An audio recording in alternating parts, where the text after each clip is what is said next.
जबू हम टाटी रे सुन रे ठीक छै मिता सुना अलग पिटल के बावकर लाठी रे बढ़नी से ओकर काकी रे लग पिटल के बावकर लाठी रे बढ़नी से ओकर काकी रे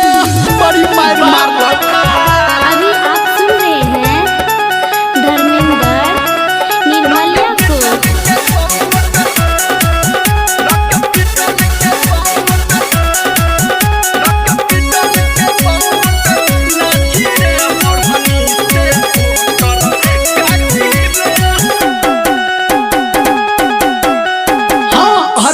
पड़ोसी के बोले लगू रे चारू साइड घर लगू रे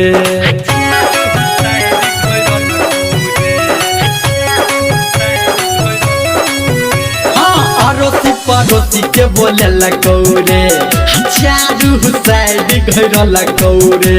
आलात हम कैसे मार के हमारा मुंह कान फूल लगू रे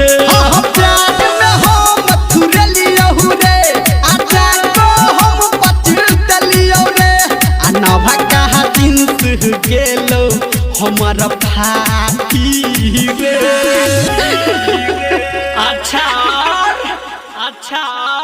अलग पिटल के बावकर लाठी रे बढ़नी से ओकर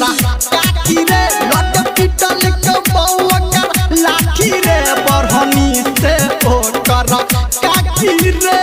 सार के छोड़बै नहीं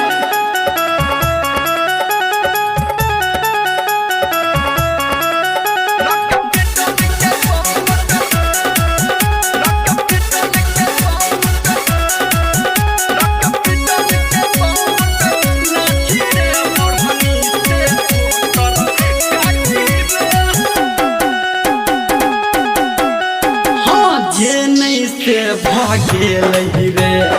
टोला मोहल्ला जान गेल रे चल ठीके छ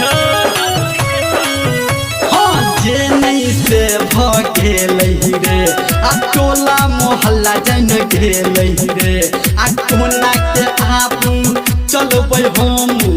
सगरो सुन घिनेल रे हाँ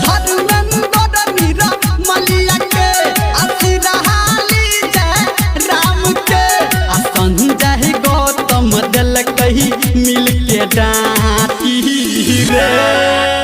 हम धरा गेलियो रो मार खेला त खेला मजा ले अलग पिटल के बावकर लाठी रे बढ़नी से ओकर